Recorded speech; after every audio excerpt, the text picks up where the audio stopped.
my God. Does this stuff still work? Hello? Is this thing on? How you guys doing? Welcome once again, ladies and gentlemen, to the Paranormal Portal. I'm your host, Brent Thomas, and we are once again live.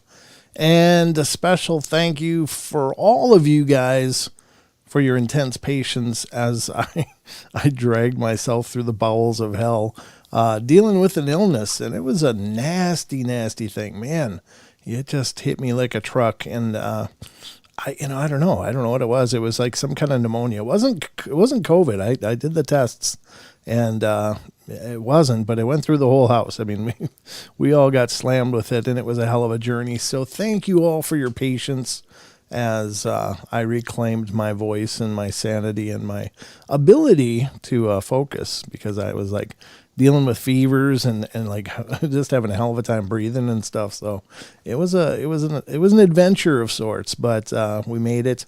And thank you to all of you out there. I messaged throughout the time like, hey guys, I'm sorry, I just don't got it. I can't do it yet. I don't have the energy. And you guys were all amazing and wonderful and supportive of me taking the time I needed for my health.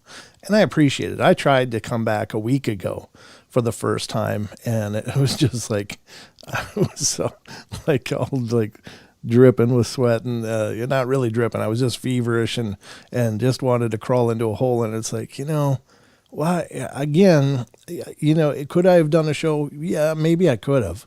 I could have probably pulled out a show, but would it have been a show that I should be putting out? No. And you guys were all great about it, and including Friday and Saturday still. It just took a long time. So thank you so much to all of you for your patience and understanding as I worked through that and got through it. And we're all doing pretty fantastic now, thank God. So it's... I don't know. It's just been a hell of a year for illnesses. I usually maybe get sick once a year with a cold of some kind. But man, twice this year I've gotten slammed. I think one of the times was the coof, and this time was just some kind of pneumonia thing. It was just crazy. But enough of me whining. Thank you so much for being here and being a part of the journey, and I really appreciate that. And I'm thrilled you guys are here with me now, and we'll get back into what a live show is. I really had to take some time to remember, okay, is everything right? Do I have on what needs to be on? Do I have, all the connections? And so it took me a while to do the inventory just to make sure I remembered what the hell it is I'm supposed to do. It hasn't been that long, but I don't know. I sometimes feel like I'm forgetting something, especially when I've been away from it for a while. So I don't think I've missed a week ever before, to be honest with you. So this was quite a journey. And again, we're back at it. So thank you for all your love and support and kindness and encouragement. And I am not alone tonight. I am joined by the first branch on my personal family tree. Mr. Sheldon Thomas is here with me. How you doing, buddy? I am, unlike you, I'm doing just fine. I'm doing great, healthy, like just, I don't have a sob story like Dad does. I'm fine. Well, yeah, thank you for making sure I ate every one of those words I just gave. I appreciate that. You must be family, right? Only family. That's right. No, but you've been good, and I'm glad you've been healthy. So for what that's worth, I'm certainly glad you didn't go through it. But welcome to the show. Thanks for coming on tonight. Now, ladies and gentlemen, Don would have been here tonight, except he got roped into work, and they've been dealing with a lot of staffing issues where he is. So he got roped into work, and tonight, so he wouldn't be available. And I called Sheldon. I'm like, Sheldon, can you help me out? And he's like, yeah, I'll come on for sure. So we got it all sorted out, and I appreciate you coming in the last minute, Sheldon. Wait, who's done again? No, I'm just kidding. I'm just kidding. Can't wait till the next time we get together. It'll be like this wrestling match. As soon as hey, Sheldon's visiting. Oh no. Yeah, I need to be careful. It's unfortunate. I feel bad that he got roped into work, and I know he would much rather have been here, but we'll do our best to cover in his absence. We are, of course, 2 full hours Wednesday night. We're not on the network, so we don't have to worry about the breaks and stuff. So it's just you and Sheldon and I, and 2 hours or whatever we managed to actually get to the show of the Paranormal Portal. So, but before we go any much further, to catch up on. we have a lot to catch up on. Before we go any further, a special thank you to the show sponsor. And of course, I'm speaking of Cryptid Coin. Let's talk about that for a second. Ladies and gentlemen, if you're not already aware of it through watching the show or having heard about it on social media and stuff, I just want to take a moment to introduce you to Cryptid Coin, and it's a brand new cryptocurrency. It's just hitting the ground, and it's really cool. They're of course sponsors of the show, and I'm not fit to give you any kind of financial advice. I'm not qualified to do that, but I really appreciate what these guys are doing at Cryptid Coin, and that is to take a substantial amount of the coinage and hold it in trust and use that to fund expeditions into cryptid research, whether that's Dogman, Sasquatch, Mothman, Nessie, you name it. If it's a cryptid and people are out there looking for it, Cryptid Coin is going to be offering grants to be awarded to teams from around the world. And so I'm really excited about that. And they are just a phenomenal company. It's spearheaded by our good friend, Mr. Stephen Majors of Extreme Expeditions Northwest LLC.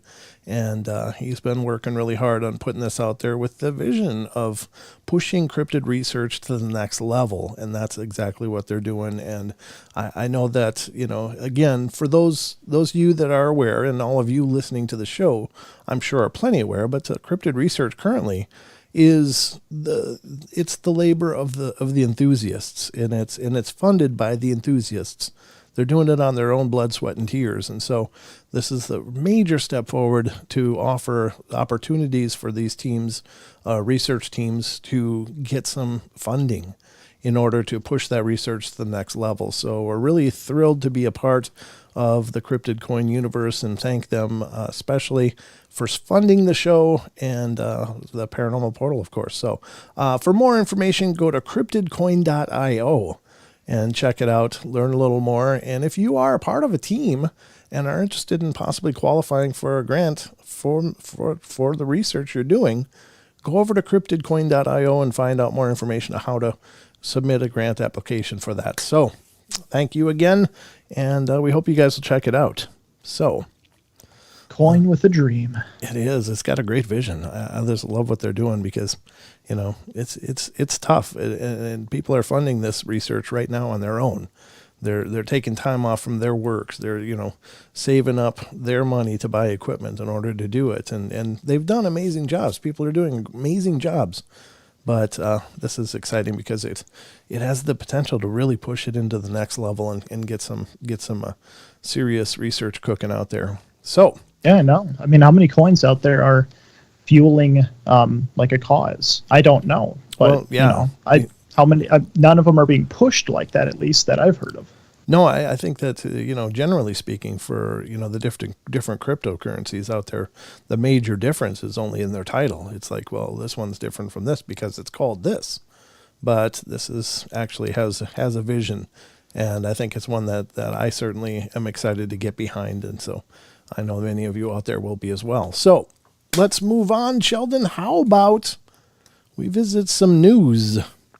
There we go. That's what I was waiting for. That's right. The news. It's time, ladies and gentlemen. Let's check it out.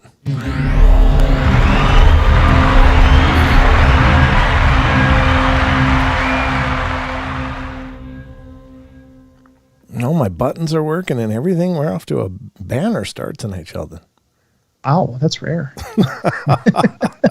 It really is, but I've got some articles pulled up for you guys to talk about the amazing world of paranormal oddities and weirdness. Now, it's not always paranormal news, but it's definitely bizarre news, usually unusual news, and we're going to get to the first article right now. And thank you to all of you that are here and are coming in the door as we're speaking. We hope that you've managed to make it okay without the Paranormal Portal for a while. But I hope you guys, in the interim, had gone and checked out the huge back catalog of shows that are on YouTube here. So we've got over 1,100 shows now. So it's pretty great. Years of content. years of content. I don't know if it's all good content, but it's content. It's content, exactly. It is. It's funny because when you look back at our whole body of work, which is, what is 2016, the Paranormal Portal started. So since then to now, it's really like it's been several different shows in the metamorphosis of it. But I think that's also important because if you keep doing the same thing for a long period of time, it's, it doesn't have the same value as it did when you first started doing it. So we've evolved quite well, and I'm really proud of what we've become here and what we will become. So let's get to the first article. Oh, sorry, what was that? I just said that's right. That's right. All right, let's get to the first article tonight. It's coming from unexplained-mysteries.com, and this is modern humans may have lived in Europe 10,000 years earlier than thought. Oh. What I think is interesting about this, and the reason that I pulled it up, is because there's such a hubris in science the way it is now. It's like, well, people have been around from here until here, and we can show on the whole, calendar when mankind showed up and where, to now. And there's been all of these hints and what would seem to be pretty solid evidences that, our societies have been around a lot longer than that, whether it's, footprints encased in stone that was once mud, tools and things found embedded in rock that are hundreds of millions of years old. So including, just ruins that are discovered that were never found before that show, oh, this is earlier than these. Wait a minute. So I like that we're having to take a better look at when did people actually emerge, because it's kind of neat that as we move forward with further discovery, people are acknowledging, no, people have actually been around a lot longer. So it's, to me, that's exciting because I think we have. I think we've been around a lot longer than we're given credit for. So, oh yeah, this is way too long. So people have been around a long time, 10,000 years more than what we thought. Wow. That's modern humans may have lived in Europe 10,000 years earlier than thought. All right. Well, moving on to the next article. Nice. I know. All right. Yeah. Apparently, I didn't screen that real well before the show. But I gave you the headline. Whole show in one. I gave you the headline, and that's the important part. That's 90% of the news is the headline, folks. So that's my. That's right. That's how you should get your news, guys. Yeah, just read headlines and call it a day. That's maybe what I should do moving forward. But let's get to the next one, which is also from unexplained-mysteries.com. Results of new search for alien techno-signatures revealed. Okay, this one's not too long, so we can actually read this one. It says the search involves scouring the heavens with the Murchison Wide Field Array Telescope. It says the question of whether we are alone in the universe remains one of the biggest philosophical conundrums of our time. We're not alone.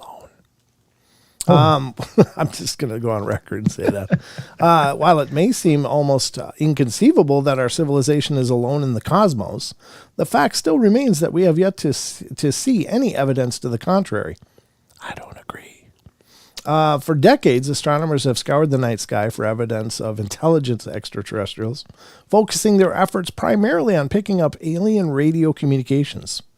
In more recent years, the search has partially shifted to the hunt for so-called alien techno-signatures, evidence of a large-scale artificial structures, such as Dyson spheres, which could surround entire stars.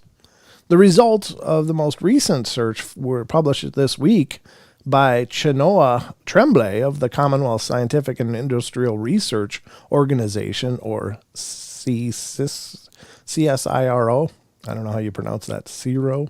The search used the Murchison Wide Field Array, or MWA, in Australia to hunt for signs of techno-signatures around 144 exoplanetary systems in the direction of the galactic center. Sadly, however, despite their best efforts, Tremblay and his colleagues were unable to find any signs of aliens. So, is the search a lost cause? Well, not really, because the sheer size of our own galaxy alone means that the likelihood of such structures existing somewhere out in space is relatively high. Conclusively, detecting and verifying one of them, however, will remain a major challenge. What was funny? Well, it's the equivalent of me getting a cup of water from the ocean and be like, yeah, there's no fish in the sea.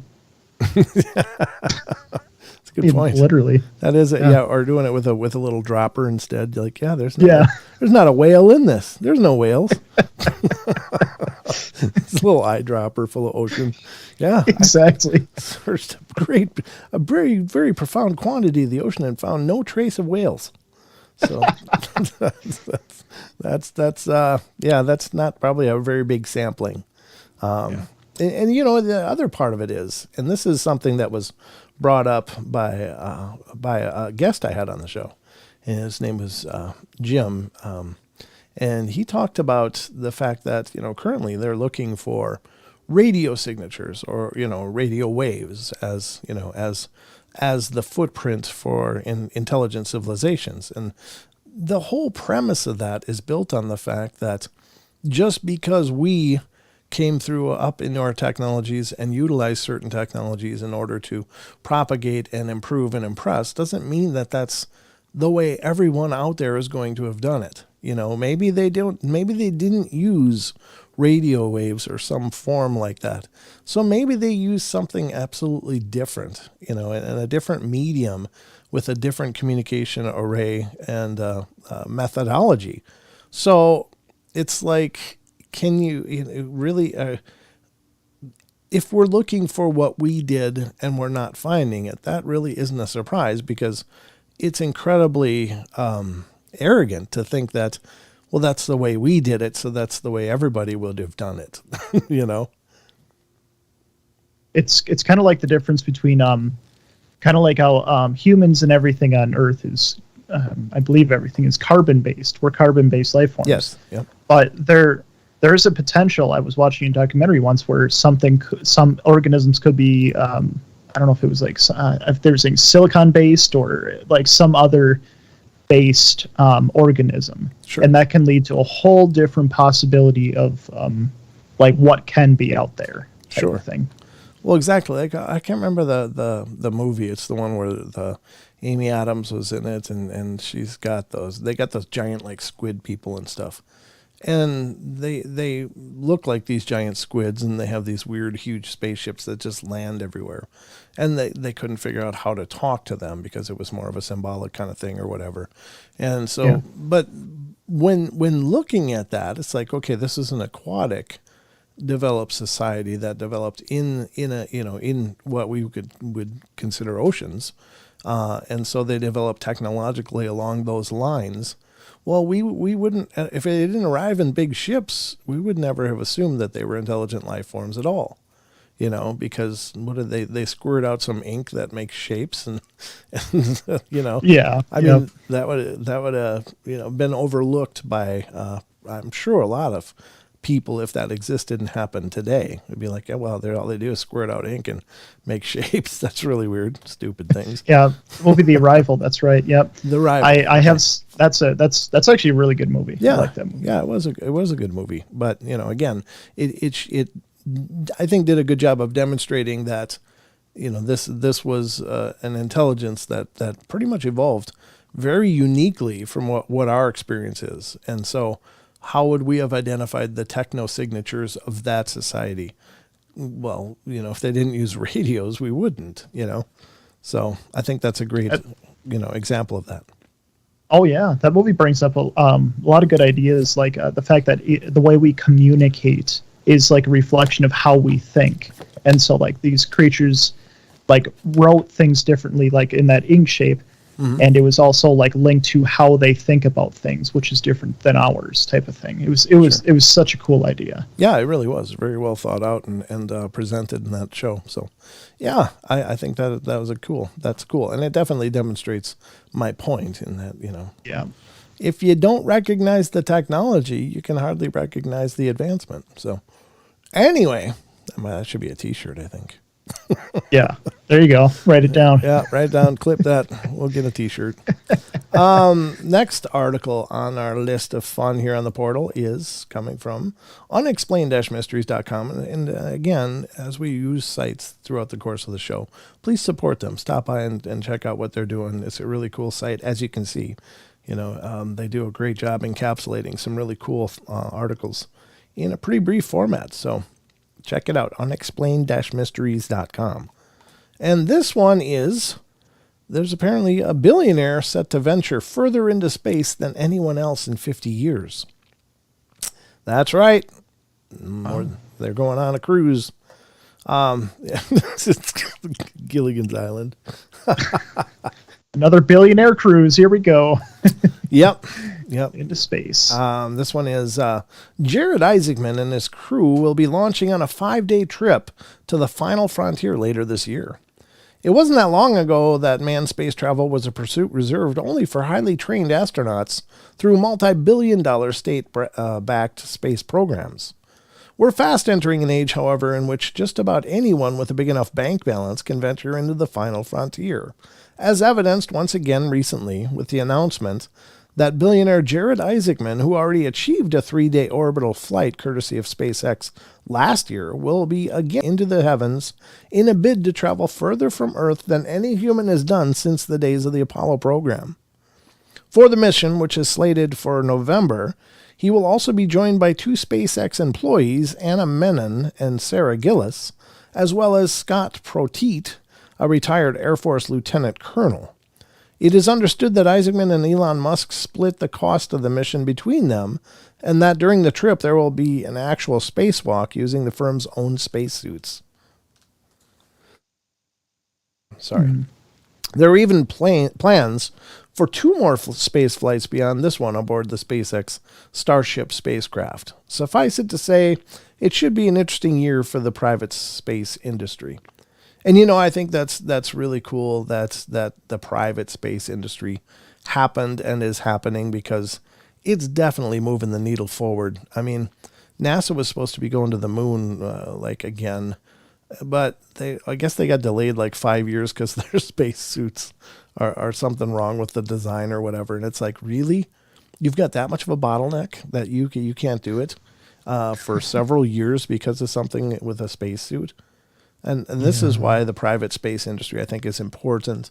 Again, it's the playground of the wealthy in a sense, but it also does push the needle forward for all of us, I think. Whereas when everything's bottlenecked through NASA or their equivalents around the globe, you've got a bureaucracy and a bottleneck bureaucracy, and it's never gonna move the needle ahead far enough or fast enough. I don't think so.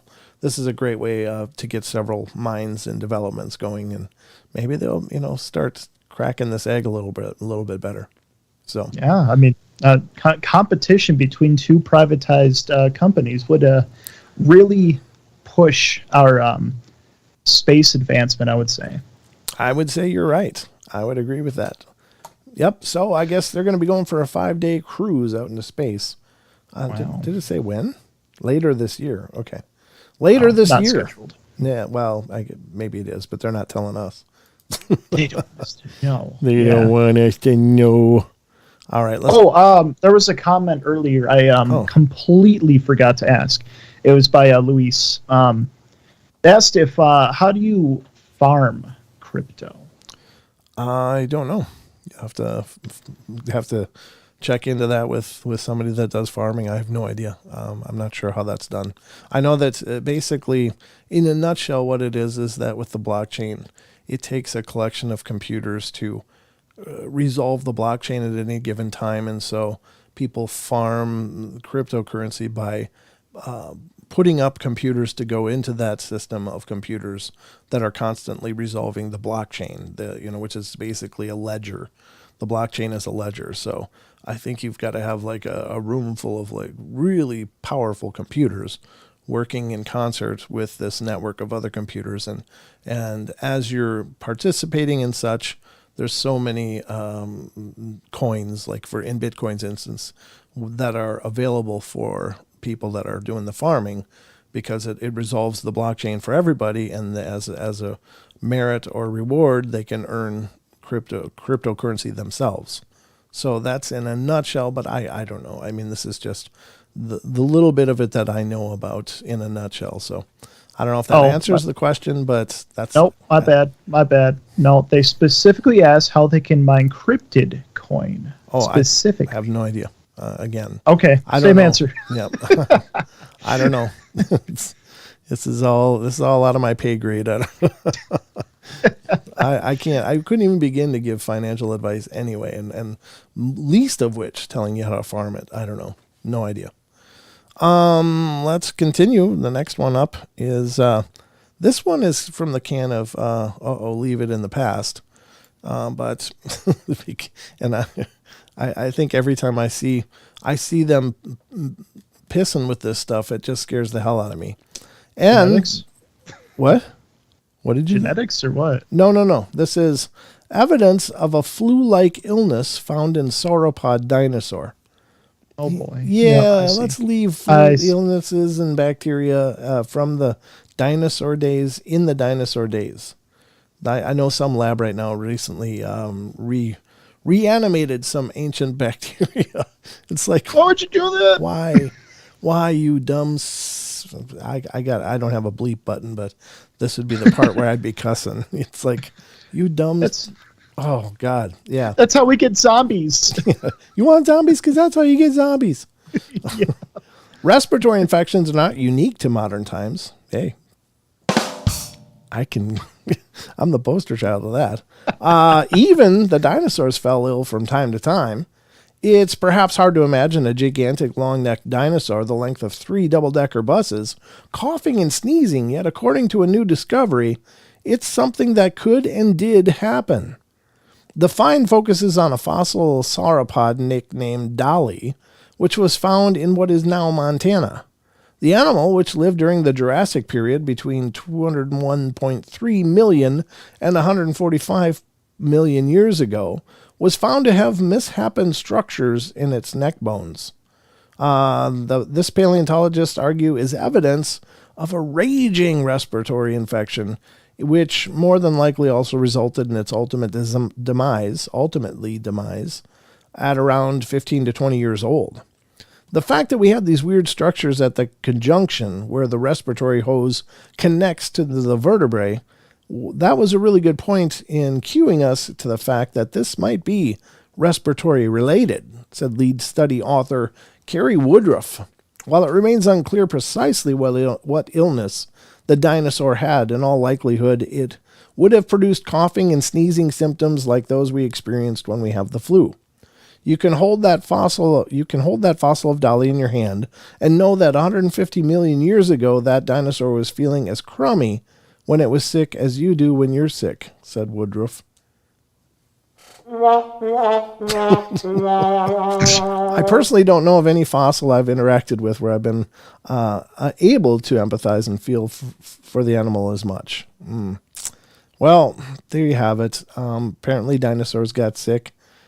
I don't know why that's news, but I think anything that, In other news, water is wet. In other news, snow is cold. For more, let's go to our branch in Minnesota. Sheldon, take it away. Yeah, I don't know. Why is that a surprise? Sure, they would get sick. Anytime you have a complex organism, it's going to have germs and bacteria and viruses that try to propagate from it. I mean, that's not new. That's not new, or is it news? But at any point, okay, so they found fossilized evidence of something having a chest cold or worse. And God, with that kind of a neck, could you imagine those sneeze? Oof. Oh, yeah. Yeah. Good point. Yeah, but anyway, there you go, folks.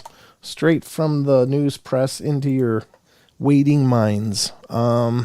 Next up comes from, this guy's been around for a while. He's been a part of the UFO world forever.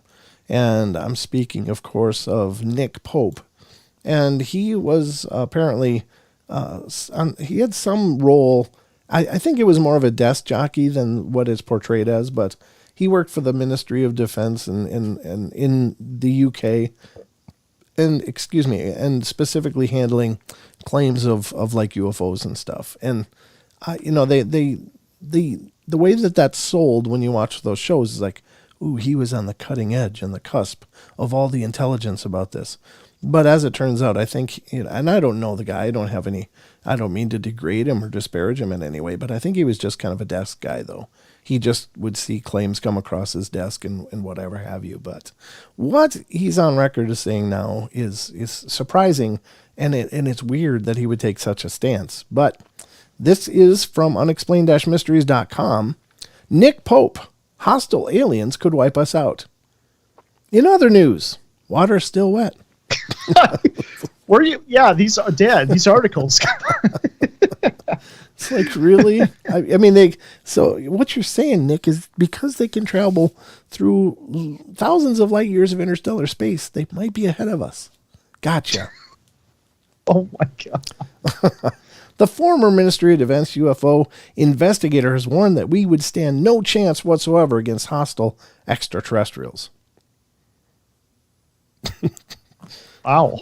One of the most prominent figures in the field of UFO research, Nick Pope, famously worked for the British Ministry of Defense from 1991 to 94, during which time he was tasked with investigating reports of unidentified flying objects to determine whether or not they posed a risk to national security. In a recent interview with The Sun, he expressed caution with regard to what might happen should an advanced extraterrestrial civilization decide to make its presence known. When European explorers encountered Native Americans, it was guns and horses against bows and arrows, he said. If we face an alien invasion, it would be stealth fighters against bow and arrows. What? If we face an alien, it would be stealth fighters against bow and arrows. Oh, and even that is understanding the technology they would have. Their technology would be indistinguishable from magic. It's almost unimaginable. The weapons that an alien civilization may have could wipe out life in a heartbeat. While Pope admits that there could be plenty of benign align civilizations in the universe, that won't count for anything if we happen to come into contact with the hostile one first. It only takes the existence of one super predator species, and you're in trouble, he said. But okay. I mean, the thing is, I know a lot of people throw around the thoughts that, we shouldn't be messing with them. They could be so advanced, but chances are they're already very well aware that we're here. I mean, I don't think this is new. I've seen things. I've seen UFO with my own eyes. I know that they're here, and I know many other people have claimed to be abducted. They've claimed, to have witnessed any number of different things. So we're on the radar. It's just our radar may not be on them quite yet as far as being a global society, but this is not new. They know we're here, and if they were going to do this, why would they wait until we got bigger sticks and bigger bombs and bigger, if they were going to come and wipe us out, they would have done it when we were still throwing rocks, Unless they want a challenge. It's like pay-per-view. Watch as the aliens take on the humans. Yeah, I don't know. Maybe it's interstellar pay-per-view. We weren't ready for the title fight yet, but that's what WWE is to them. It's just destroying planets. Yeah, exactly. Uh-oh, Glogthar's reaching for the disintegrator ray. It's not looking good for little Homo sapien here. Oh, I don't know. But anyway, that's Nick Pope's take on it. And, I don't disagree that they could have the technology to do that. I just don't know how they would traverse the stars to come over and just, poop in our bed quick and then head home. I don't know. I don't think there's anything that unique going on here at Earth that they couldn't find any gajillion different places in the universe. So, I don't know. Except we have liquefied water. Yeah, I'm sure they've not sorted out how to melt ice yet. No way, that's too advanced. That's right. Yeah, I know. Space is full of ice all over the place. But they travel, light years to get a cup of water. I don't know. That's what I always think is funny about movies that have that premise. Like, they're here for our water. It's like, have you heard of comets? Yes. There's freaking ice planets all over the place. They can go farm Pluto and probably do just fine. Yeah, exactly. Oh, I don't know. It's funny, though. This is the logic we're dealing with some people, with some people. But again, I respect Nick Pope, and I respect that he's had an incredible impact in the world of UFO and investigation and stuff. And he's been a voice in there that has generally a pretty high level of esteem, as far as I know. I don't know if anybody ever disparaging the guy. I mean, Nick Pope seems to be very well grounded. What he's saying, I don't think is newsworthy, because it's like, well, yeah, I mean, who are you arguing with? Everybody agrees with you. I can't see the chat, so. But I mean, I don't want to disparage the guy, because I do respect what he's doing. But it's just really. All right, let's move along. We're done with Nick Pope and his hostile aliens.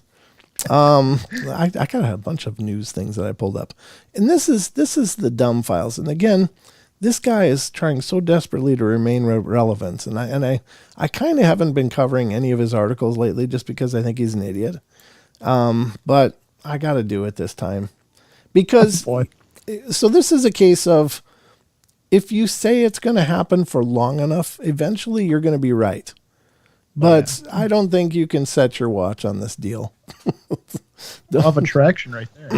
It's the law of averages. If you make a claim for long enough, through in an undetermined amount of time, eventually you're going to be right. Well, here we go with another fine take from Mr. Uri Geller, the spoonbender. Yeah, he's back in the news, folks. Desperately trying to remain relevant. Uri Geller claims that alien mass landing is imminent. Oh, what's the date this time? That's just it. He gives nothing as far as specifics, but yeah, I don't know. When he's not busy fixing ships lodged in canals, I guess he's communing with aliens or something. I don't know what the hell he's doing, but it says that it even starts out, the spoonbender in chief believes that a recently discovered neutron star is actually evidence of aliens. Scientists this week have revealed the discovery of a mysterious object situated 4,000 light years out in space that was producing a set of anomalous signals which stopped after just 3 months.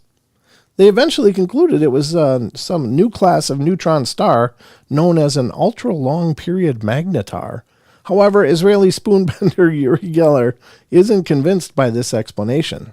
Known for his out-there claims and predictions, Geller instead maintains that the signals that were detected were in fact alien chatter, indicative of an imminent invasion.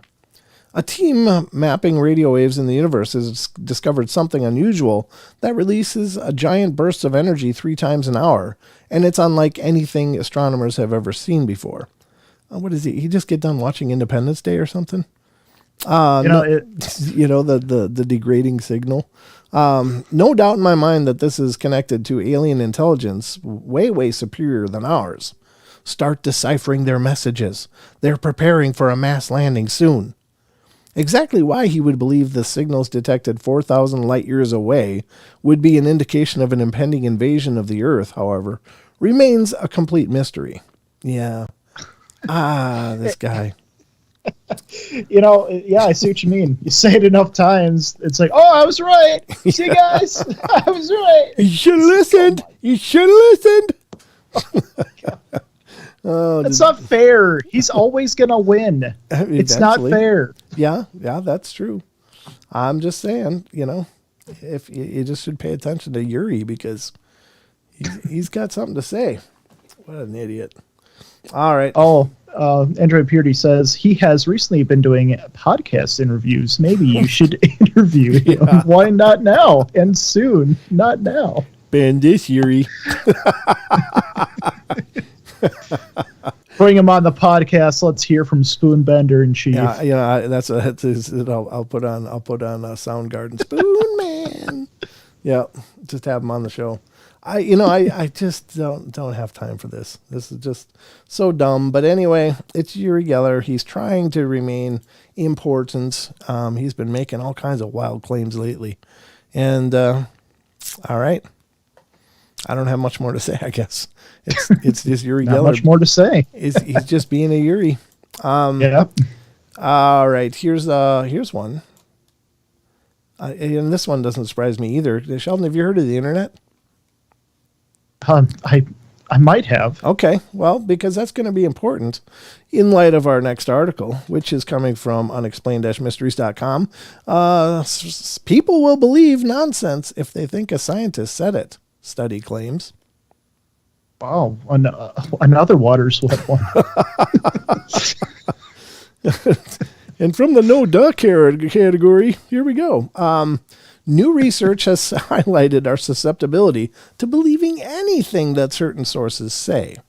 In a recent experiment, an international team of researchers developed a computer algorithm that spouted absolute nonsense made to sound intelligent and believable through the excessive use of intellectual wording and scientific buzzwords. To see just how believable the nonsense phrases were, they then showed examples to 10,195 people from 24 countries and told them that the phrases had come from a scientist or a spiritual guru. The results indicated that 76% of participants, had found the scientist's phrases credible, while 55% believed that the spiritual guru's phrases were credible. The researchers believe that these findings demonstrate what is known as the Einstein effect, where trusted sources of information such as scientists are deemed to be more believable because of the perception that they are more credible. From an evolutionary perspective, deference to credible authorities such as teachers, doctors, and scientists is an adaptive strategy that enables effective cultural learning and knowledge transmission, the researchers wrote. Indeed, if the source is considered a trusted expert, people are willing to believe claims from that source without fully understanding them. In the case of Einstein, his work is likely to be beyond the comprehension of most people, yet the majority would likely consider just about anything he said to be credible. In the absence of the means to rationally evaluate a claim and reliable source information, people probably infer credibility based on the beliefs about the group to which the source belongs, that the researchers wrote. In this process, similarities between one's own worldview and that of the source's group may serve as a proxy for being a benevolent and reliable source.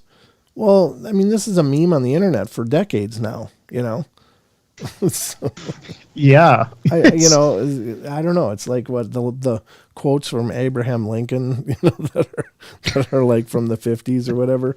It's like, no, I don't think Lincoln said that. I mean, but people believe this stuff. And any of the late night shows, you watch the late night shows, they go out on the street all the time and just show you how stupid people are.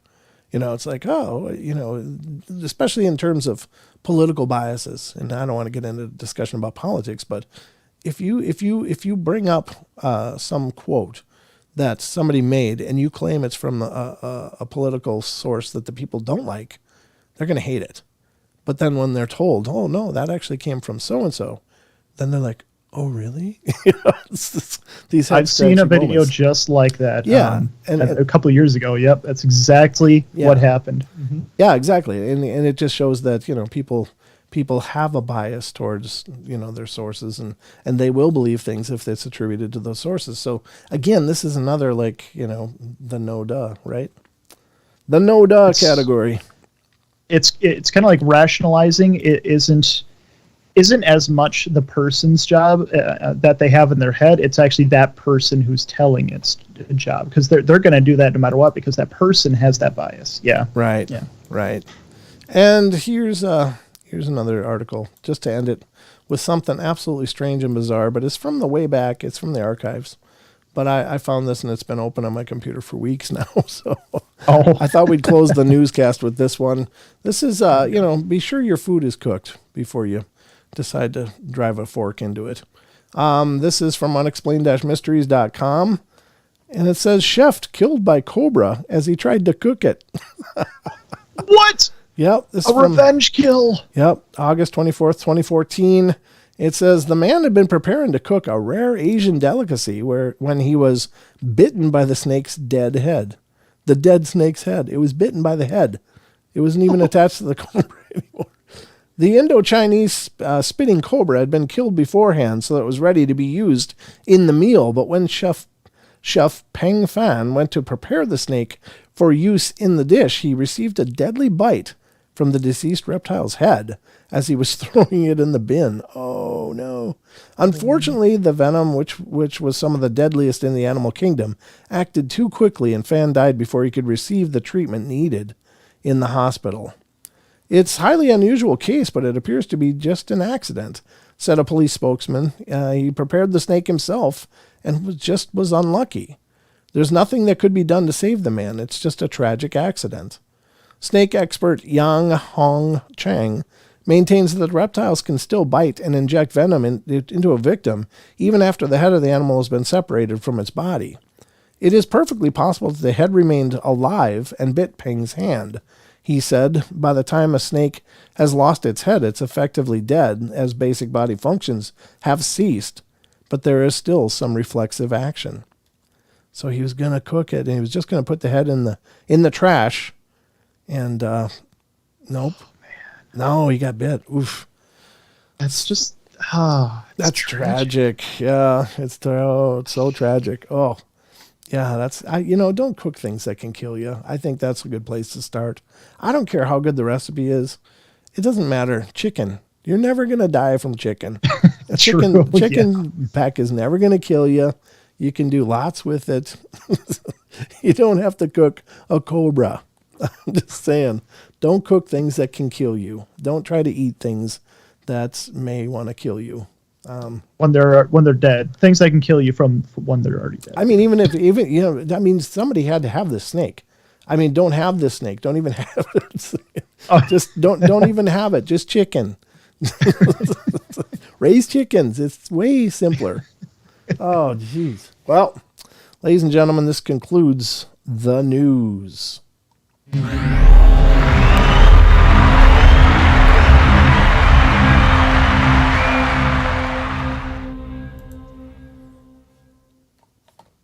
There you have it. That was a march through the news. How did you like it, Sheldon? Did you have a good time in the news? I learned a lot about how wet water is. It's so dumb. It's so dumb. I enjoyed every single article, if anything, for at least the laugh factor. Yeah, I mean, it's pretty crazy. But again, chicken. Just chicken. Just chicken, guys. It tastes like Just everything chicken. Anyway, you know. Maybe some beef. You can throw in some beef in there. That's fine. But other than that, some pig, some cow. You can spice it up with a little variety of things. The vegetarian animals is where you want to aim towards. The herbivores, yeah. Yeah, the herbivores. Stay away from spitting cobras and things like that. Yeah, that doesn't belong on the menu. Andrew Purity says there was a 49-year-old man in my state found dead in a house with 124 snakes he had as pets. Probably was bitten, I'm sure. I would say so. Yeah. Oh God. Wow. That's absolutely tragic. Yeah. See, what have happened if he had chickens? If he had chickens. Yep. Yeah. If you raised chickens, he'd be fine today and probably very well fed. Yeah. Because if you don't want to eat the chickens, you can work with the eggs. There's lots to do. Exactly. Yeah, I don't know. I mean, I've had snakes as pets, but never the kind that can kill you. Never the kind that there's just no reason to hang on to those, as far as I'm concerned. Unless you're a zoo. And if you're not a zoo, you don't need them.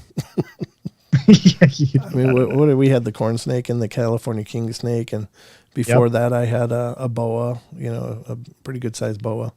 And so, those are fine. They're squeezers. They're, nothing big enough that constrictors. Yeah, they're nothing that was big enough that it could have squeezed me. So, I don't advocate that. That's pretty sad. It is sad because, I imagine, he probably had company come over and was probably making dinner, but didn't end well. My condolences to the family. For what that's worth, good to see you, Buzzachino. Good to see everybody who's here. I'm going to do some shout outs here. So if you want to shout out, start typing something, because you have to type in order to get a shout out. So we'll do that in just a second here. But yeah, we got a bunch more of the paranormal fun, and it's good to be back. It's good to be doing the shows. I miss doing it. My voice is still a little weak, but I'm doing so much better. Oh yeah, it's very close to normal. Very close. Yeah, still compared to before. It was like I don't think it ever sounded like that, but okay. No, it didn't. Thanks. No, I'm being dramatic for the audience. Thank you for that. I need more drama in my life, Sheldon. Let's get to the shout-outs. We have 7 Pearls in here. Android Purity, Buzzacino, Chad Votaw is here. Ghost Magnets here. Jocelyn Richardson, Louis Ta, Maggie M10, Matthew Learned, Raphael Hans is here. Good to see you. Ooh, some more names popping up quick now. Richard Elmore, Ruger Ridge, Sheldon, you're here. Sugar Britches is here. She was here like 15 minutes before the show started. The Pharmacy Seeds Network is here. Tracy Gale is here. Did I say Maggie? Richard Elmore. Some names kept popping up. Herman Vera popped up. I see that. Buzzacino got you. Android got you. I just want to make sure. Richard Elmore. Good to see you, Richard. And anyone else pops in. Oh, Worm Norris. How you doing, Worm? Worm Norris. I like that. I know, that's a cool name, Worm Norris. I wonder what the story is. Like when you see people's names, what's the story behind the Worm Norris? Is it a character? Worm. What's the story behind the name? I really want. What does that mean? What is the story behind that? Like a worm who's just a total BA. Yeah, type is it of like thing? like a worm, like the Chuck Norris worm or something? I don't know. I'd love to hear it. But anyway, thank you all for being here. And for those of you that may still be just sitting back watching and enjoying the show, I hope you continue to enjoy the shows. And thank you. If you're not already subscribed, please get subscribed because we'd love to have you stick around and be a part of the family. Shelly Sykes, first time catching you live. Welcome, Shelly. Oh, very cool. Very cool. Good to see you, Shelly. Thank you. Thanks for catching me live. If you ever don't catch me live, you can always watch the archives here on YouTube. There's plenty of them.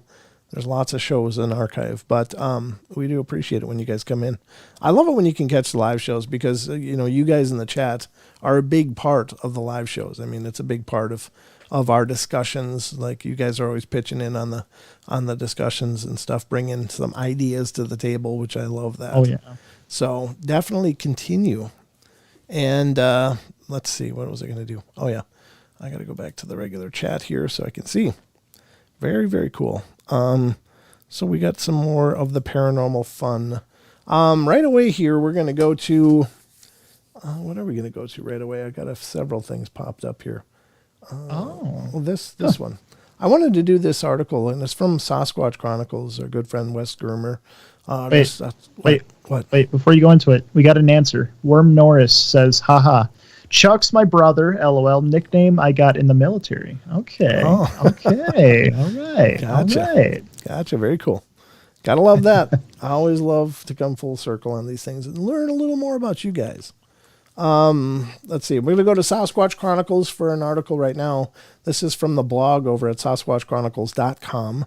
Special thanks to our good friend, Mr. Wes Germer, for giving us the ability to peruse his blog and talk about it on the show. And this is an article from February 10th, and it was the ugliest thing I have ever saw.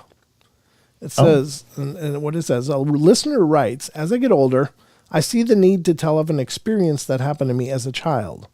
I'm 53 now. Whether this was a Bigfoot encounter or not, I don't know, but it does seem to fit. I absolutely do not want any recognition.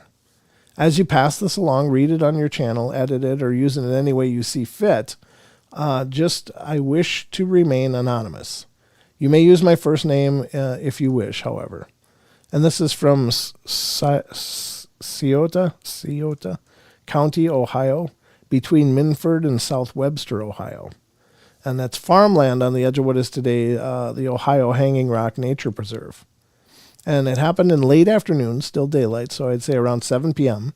It was in the summer, but not exactly sure of the month. The year was 1975, and I was 6 years old. My mom and dad had left me and my siblings at my cousin's house while they did some shopping. This is an old, small farmhouse that had stairs right in the center. They went up to an attic that had been finished for a bedroom. This bedroom took up the entire width of the house. It had sloping ceilings and one window in each end wall. The highest part was right in the center of the house as the peak of the roof. The house was built, or the house has been torn down now. I was sitting on the floor playing with a toy truck, and my feet were on the top stair step. Both windows were open. I turned my head, and I see this thing looking at me. It was the ugliest thing I have ever saw. All I could remember was the head and two hands on the windowsill. The only thing I remember now is it was dark, had dark eyes, and a large nose. I do not remember seeing any ears. I now estimate it would have been about 15 to 20 feet away. No noises were made by this thing or me. I do not remember any bad smell. I wasn't scared because I thought it was one of my cousins just trying to scare me. I looked down the stairs, then back over at the window, and it was gone. So I then get up and calmly walk down the stairs, still thinking it was one of my cousins. I look in the living room, and everyone is there watching TV. I then walk out of the front door and around the house to where the window is. I was looking for a ladder that they would have used to get to the window. No ladder. Still not really scared, but confused on how my cousins could have pulled off this trick. As I think about it now, that windowsill would have been approximately 12 feet high off the ground. Old houses were typically shorter back then, but I arrived at that height by this. 12-inch ground to first floor. 8 feet the first floor ceiling height, which is probably less than that. 12-inch attic floor thickness, and 24-inch attic floor to windowsill. All that adds up to 12 feet windowsill from the ground. So whatever it was, it had to have been standing on something. As I stated, there was nothing near the window when I went out and checked. I've never heard a Bigfoot encounter with a 12-foot tall animal before, so this makes me confused on what I saw. As I got older, my buddies and I were in the surrounding woods pretty much every day hunting, camping, etc. We've never seen or found any evidence of a Bigfoot. That makes me doubt that it was a Bigfoot I saw that day. As much time as I spent in the woods, why did I never see a Bigfoot again? One thing I can say, since as long as I can remember, I've had a fear of Bigfoot. Even though I'm in my 50s, I don't like being too near wooded areas by night by myself. So maybe my subconscious knows what I saw, but I've tried to convince myself otherwise. I cannot say for sure what I saw that day, but I did see something, and I've recounted it just as I remember it. That's pretty incredible. You know what occurs to me, Sheldon, is back when I was 14 and I had that experience of that growling behind me. Now, I knew what Bigfoot was because I'd heard of Bigfoot, of course, but I knew at that age that Bigfoot was something in the Pacific Northwest. It wasn't something in Minnesota. And so I never would have in a million years put it together that could have been what I saw at that time. However, after learning about Bigfoot, after learning about the signs that people claim are left by Bigfoot in terms of broken off trees, snap branches, twisted branches, structures, things like that, I had been through those woods my entire life and never had anything stick out to me as, well, that's weird. How did that happen? It was just the woods, because for most of us, the woods are, well, they're disorderly. They're just woods. So things grow weird. Things lay down wherever they fall, and then there's leaves and litter and rocks and any number of things that make up woods. So for me, even though I grew up in these woods and around these woods, I never saw anything that stuck out to me like, wait, how did that happen? That doesn't make sense. Why is that way? But after learning about the signs that are attributed to Bigfoot and going back into those woods and seeing those kind of things being represented around me, things that I would have overlooked any number of times before, like a 6-inch maple sapling that was snapped off about 4 feet off the ground. So it wasn't snapped off on the ground. It was snapped off about 4 feet above the ground. And it was laying there. And there was nothing that had fallen on it. There was no deadfall on it. In fact, when I took pictures of that, I took pictures in a full circle to show there was nothing. And this is a state park, so it wasn't like something just broke it and somebody came in and hauled it away. This is a preserve, so there was nothing that could have broken that there. And then the different things like the structure and other things like that, started seeing them. But I didn't, when this person talks about, I was in those woods every day. Well, unless you know what you're looking for, why would you see it? Are you there? Did I lose Sheldon? I was muted the whole time. Oh, okay. My bad. All right. I've been commenting the whole time. Okay. All right. Okay. So what do you got? Tell me. No, I agree with that too. Like, it's also a good point to as to how easily you can, like, any normal person can miss these signs and how well they're kind of just blended in. Mm-hmm. It's because, like you said, the forests are disorderly. Everything looks crazy, So if something else is crazy, you're not going to think anything of it. But I think that's probably why it's more beneficial, like, to learn about these signs, so that if you ever go out to the woods or go hiking at some point, you can kind of see these things and wonder about it and investigate it a little bit, Right. Yeah, but it was funny. Once I knew what to look for, I could find representations of that in those woods. And then, of course, the dawning realization was that, oh my God, this is what maybe growled at me. Maybe this is what happened. And it was, it was just that epiphany of that moment. But had I not known those things, I had been through there again my whole life, both before and after that growling incident. I was not in the woods much for a while. It took me a while to get back into the woods just because I was so thoroughly freaked out by it. But I just never put it together that this is what I experienced. Until I knew what to look for. And then knowing what to look for, all of a sudden it's like, oh, wait, look at that. How is that way? Oh, wait, why is this structure here? What are those broken off logs in those positions for? That doesn't make any sense. And so it just dawned on me that they were in this area. Now, I don't know if they're there all the time or whatever. I don't know. But there was enough there that I could see that something was there. And so, again, it doesn't surprise me when people say, I was in those woods all this time and I never knew, or I never saw anything. But it's like, Did you know what to look for? Because that's the big thing, I think, because we're not forest people. We are not. We have people that are outdoor enthusiasts, like hunters and people that go out hiking and such, and they may know what to look for, in terms of what makes sense and what doesn't. But again, if you don't know the signs that are attributed to them, then it's easy to miss because it's just more disorder in the woods. So it's a great point. That's a great point. I don't know. I think it is. And I'm not patting myself on the back, but that's just something that jumped out at me as we're reading that. It's like, well, did you know what you're looking for though? and I think that's the big thing. You don't know. But anyway, I like that article, and thank you again to Wes for letting us dig through it and bring it to the table. Yeah. Thank you, Wes. He might be out there. He sometimes listens in, so. He just sneezed. I know that much. Huh? He just sneezed. I know that much. What does that mean? Never heard of that? When you talk about someone, the other person might sneeze, or if you sneeze, that means someone might be talking about you. Superstition. Okay. Never mind. Okay. Yeah, moving on. I missed that one. Okay, so now we're going to go to another article. This is coming from sfgate.com, and this is not a site that I'm familiar with, but it's an article written in December 20th of 2021 by Michelle Robertson, and it's "We know it's a Bigfoot because of the scream and the smell. The man who saw Sasquatch."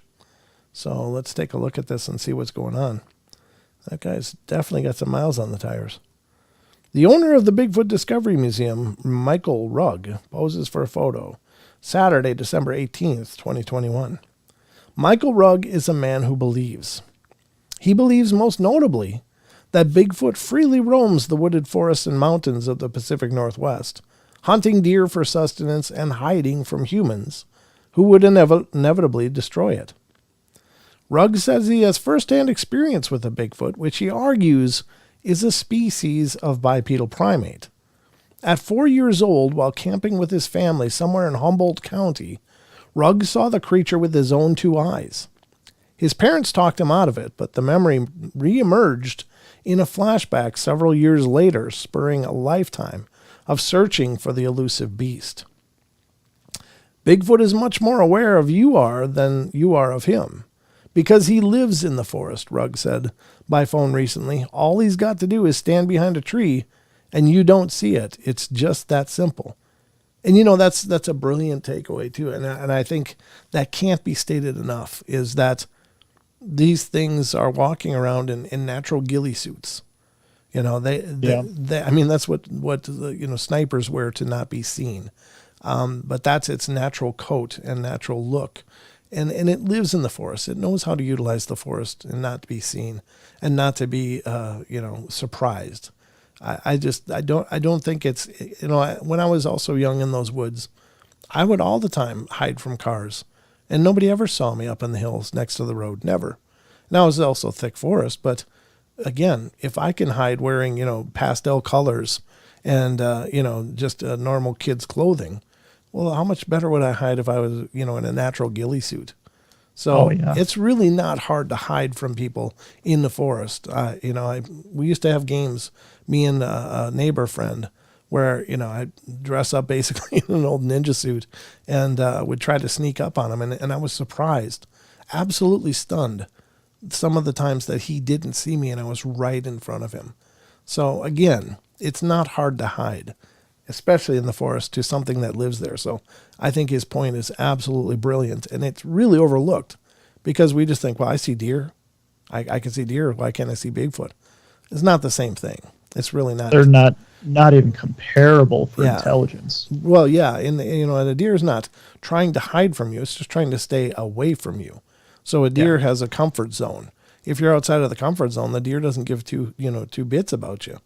But if you're within its comfort zone, then it'll get away. So you're out of it. But these are intelligent creatures that, I think they're very aware of, how we look and what we see.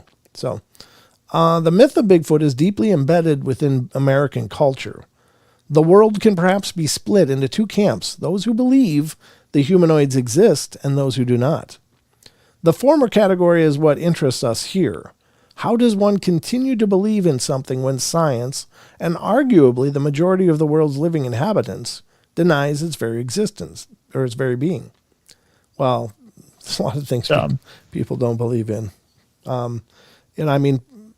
It's going to be based on experience, right? You believe what you've experienced, and we believe what we've been told to believe. In many cases, that's people's primary formula for what they believe going into adulthood is, these are the things they were told to believe. These are the things they were told not to believe. People, it takes a special person to look past your own conditioning to see what's really out there. So much of what we know about Bigfoot comes from anecdotal evidence, as well as countless photographs, videos, audio recordings, and plaster print casts, most of which has been debunked as a hoax. Well, I don't know. A lot of it can be debunked, sure, because there are people debunking. Here's the thing. If you're out, let's say you're out in these forests up here, just for example, and these forests like this are all over the United States, but the Pacific Northwest, I think, is a great example. There are miles and miles and miles and miles of forests with no homes in them at all. These are some of the most rugged and remote places in the lower 48 are right around this area where I live. You could get into a plane and fly for hours in a direction and not see a home. If there was one down there, you may never see it anyway because it's just full of forest.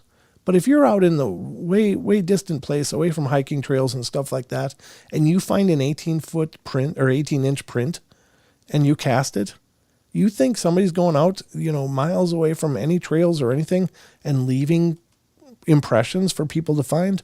Like somebody's going to hoax that? See that? I don't think that's not even logical, The Bigfoot story goes back hundreds of years.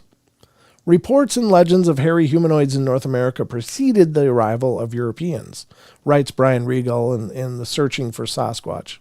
Beliefs in wild men and kindred creatures go back millennia within Native American folklore and in the global context, at least back to the Epic of Gilgamesh, and likely back to humanity's earliest moments. Regal suggests that the modern field of anomalous primate studies started around the 1940s and 1950s when countless stories of sightings and encounters began spilling out of the darkness into the mainstream. The field of Bigfoot studies was born.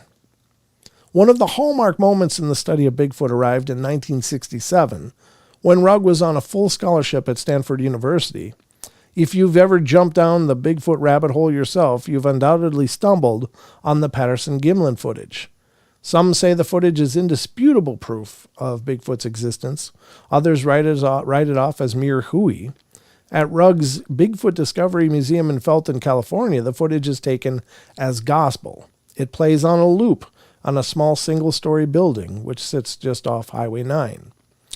Rugg, who has seriously studied Bigfoot for the past 16 years, since he first opened the museum, believes the Patterson-Gimlin footage is real.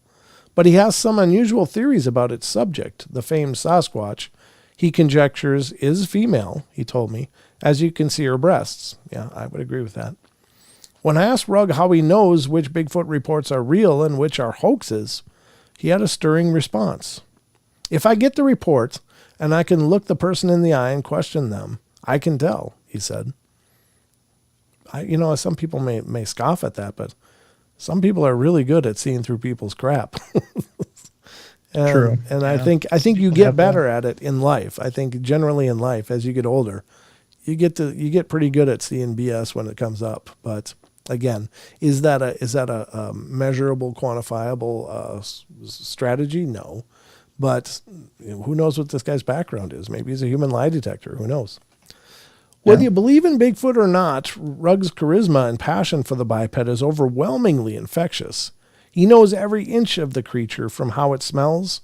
Imagine a skunk that had rolled around in dead animals and then hung around the garbage pits, to what its call sounds like. It's like going down the Matterhorn at Disney. He believes Bigfoots have a language, similar to Morse code, that allows them to coordinate hunts and enables juveniles to find their parents. Of course, he's speaking of wood knocking there. Bigfoots have language, he told me. Their screams are a way to connect up with other Bigfoot. In his many years of hunting, Rugg has heard the cries of and smelled the stink himself. He's even captured footage of the elusive animal, but it's 80 yards in the distance in the trees. It could be a person, he said. We know it's a Bigfoot because of the scream and the smell. I asked why Bigfoot sightings are rare, and as always, Rugg had a simple answer. They're so good at hiding. These animals realized if they didn't hide from us, we were going to murder them all, he said, underpinning the modern anxieties that plague all ecologists today, the fear that what you love the most may one day be destroyed by humanity. As for why scientists do not accept the existence of Bigfoot, Rugg chalks it up to an oversight.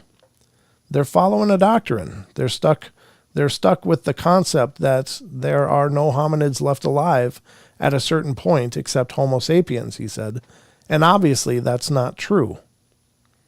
Rugg experienced the doctrinal pushback himself while at Stanford. He said he wanted to write a paper describing the importance of studying Bigfoot, only for his professor to make it difficult at every turn.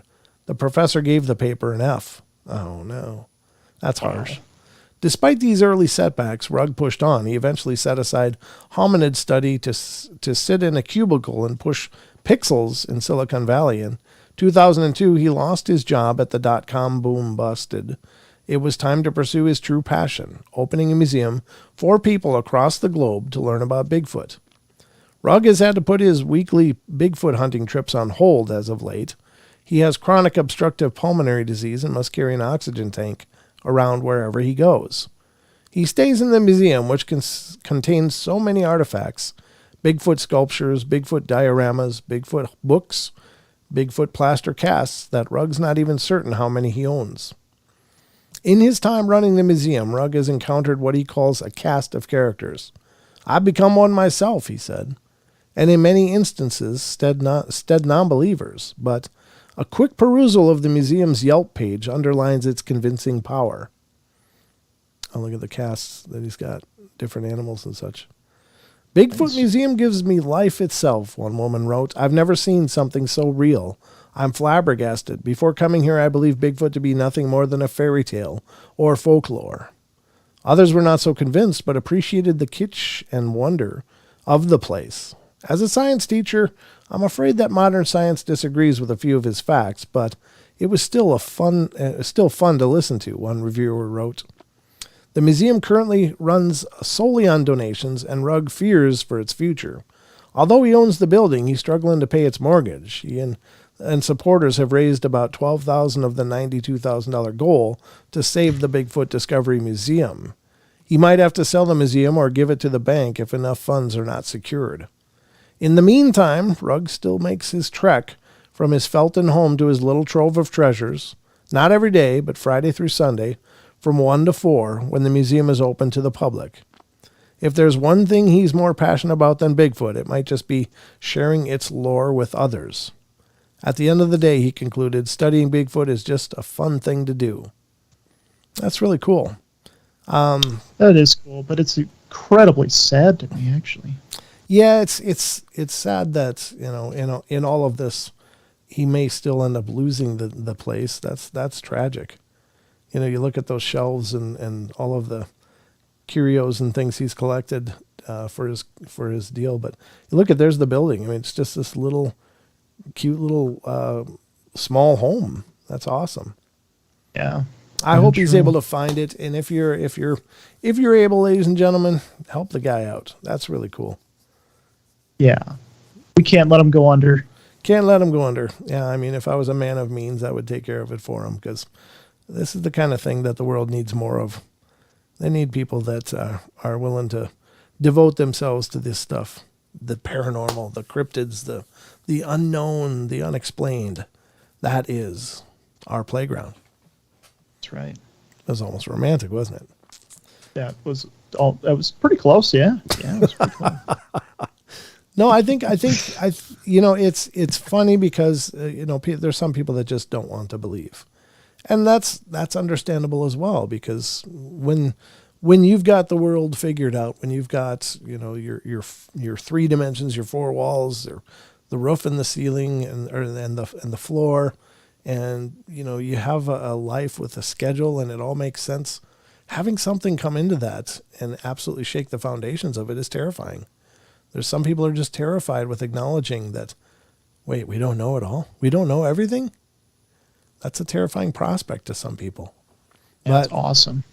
I think it is awesome because, again, it's the foundation for why I started this show, is because I love the idea that we don't know it all, that we have a lot to learn. Because if we've got this all sorted out, and this is as good as we're doing, we are so screwed.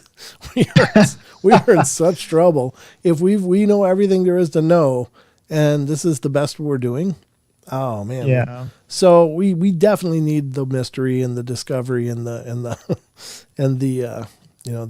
learning and recognition that comes with that, because we've got a lot to learn. We need to never stop questioning the unknown. Oh yeah, absolutely. I think it's, for me personally, it's always been, of course, it's a profound passion for me to do this, because I have all of these questions about this stuff. I've experienced enough weird things, a lot of weird things. In fact, I'm finding that I'm starting to forget more than I'm remembering. But the thing is that every time these weird things happen, they reaffirm that, for me, it reaffirms that, there's still so much going on we just don't understand. And that, to me, reinvigorates me. And it reinvigorates my passion for doing this, because I don't pretend that I'm ever going to get this all sorted out or figured out. But I love being a part of the discussion, being a part of the discussion of what are these weird creatures in our forests and in our wild places, and what are these strange, invisible, potentially deceased people wandering around for, and what are these visitors from other worlds doing? And I think that that's all exciting and fun, and it brings a real mystery to it all. But again, I don't think the paranormal is where it went wrong. I think it's the demonstration of the true nature of reality. That's right, ladies and gentlemen. We're here to stay and spread the word. The gospel of the paranormal, folks. That's what we do here on the show. So I think that was a Shelley. Go ahead. Shelley Sykes says, And like you were saying earlier, scientists say they don't exist. Most people take their word as gospel. But the beauty behind it, Shelley, is that the government has revealed that UFOs exist. So who knows what could come next if what the government is aware of that they might start spreading. I mean, who knows if Sasquatch is next, or if how long that'll come next. But if UFOs, they finally have reaffirmed that, yeah, UFOs are out there, they exist, we know, yeah, we're not dumb, type of thing. And who knows how long till Sasquatch happens, if it does, at least. I guess that's a big question. And you're always welcome here, Maggie. Of course. Thank you for being here. The big question is why did they suddenly start talking about UFOs? Because it was just kind of out of nowhere. Just suddenly, there's these videos that, the Navy has these weird videos. What's going on? They got leaked. First of all, I don't believe they got leaked. I believe they were released, but for what purpose, I don't know. Again, I will say this. I know that, of course, many people are aware of the name Stephen Greer. He has kind of spearheaded the whole disclosure thing in recent, years, and has done a lot of really good things in terms of bringing the awareness and recognition of that, both to the political sphere and to a lot of other people's sphere of awareness. But he does say his new platform essentially is, look, they're not here to hurt us, but you're going to be sold a story that they are. So, he's been saying that, be careful, because there's a bunch of false flag stuff coming where they're going to claim that aliens are suddenly here and they're not here to be your friend. And so it makes me at least aware of that. And I think that that's important. So why did they release those videos suddenly? Is it to create the start of that panic? Is that? God, I'd be so let down. I would just, I wouldn't. It would just be disappointing. Like, really, this is how we're going to go about this. This is the path we're choosing. Oh God. Well, and the thing is to remember is it's not the path we're choosing. It's just the path I know. That's being I was chosen. more speaking as far as humans and just the general. Yeah, not us. Literally, not us. Yeah. But I think the counter to that then is to spread the awareness of that possibility. And I'm not acknowledging, yes, I think Stephen Greer is absolutely right that that's exactly what's going to happen. But I think that it's important to be at least cognition of that possibility. And then as things come out, why did that come out? Why was that released? So other than that, I really don't have any good conclusion for why did they suddenly let these videos be released. Why did they suddenly start letting those pilots be interviewed? They didn't have to. I mean, they could have kept them on a non-disclosure for the rest of their natural lives under threat of, imprisonment or any number of penalties. But they didn't. They let them come out and speak openly about it. So why? Why suddenly? And I don't know, other than, but I am cognizant of the fact that, wait, maybe this is the first leg of that propaganda. And I'm not a conspiracy theorist person. I really am not. I don't pretend to be either informed or intelligent enough to be, aware of too much of that. But I will just say that I think we've all seen things get spun, and without getting into a discussion about it, because it's not the scope of the show, but I'm just speaking in generalizations. We've seen things spun to accommodate paradigms, to accommodate a specific view that people want perpetrated. And so I don't think that the UFO stuff is any different, or the Bigfoot stuff or whatever. Any way that this can serve keeping people afraid is what it seems to be.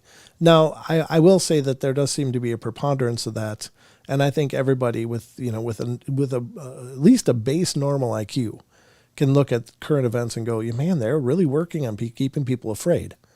Be afraid to go outside. Be afraid to do this. Be afraid to do that. You can't do this without that. You need this. You need that. You need us. You need more of us. You need more of us doing stuff. And so there does seem to be an agenda of fear. If I was to give it a buzzword, I guess it would be the agenda of fear. So I don't know. Again, I don't like living afraid. I don't think you can live your life being afraid. I think that's, again, in speaking in terms of UFOs, if they are here, and I do believe they are, they're perfectly capable of, in the blink of an eye, shutting down anything we could possibly do. Yeah. I mean, they could literally turn off the technology for us in a heartbeat, just like boom, suddenly things that we've been relying on that our whole infrastructure is built on would be bricks. They would just be useless bricks. So actually, I feel like that's how it would actually happen. Well, if we were to ever someday attack aliens, they'd be like, okay, back to the Stone Age. See you later. Yeah, well, and actually, you got to kind of wonder, is that's what's happened in the past? Did our get too big for our britches in the past? Is that why we're finding hammers embedded in stone? Because we've been rebooted before. All right, it's the 10th time. Let's see if this century will work. Well, how do you like that? They did it again. God bless it. All right, hit the switch. We'll come back in a little bit. Hit the reboot. I don't know.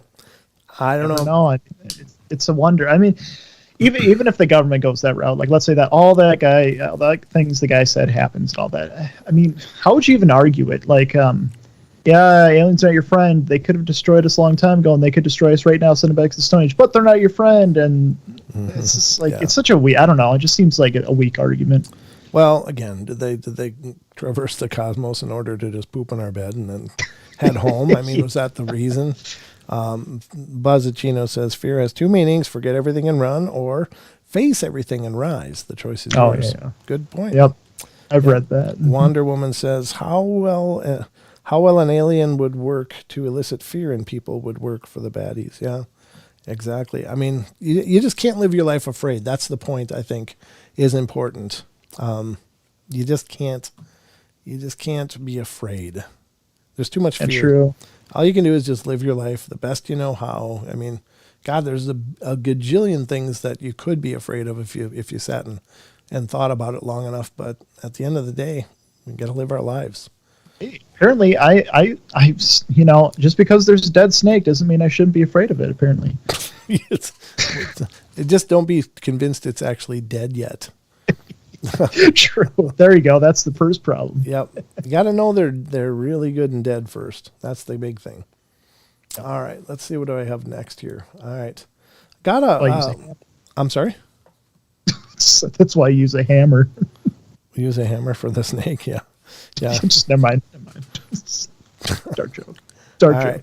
Good deal. I got another report. What is this? Let me see. I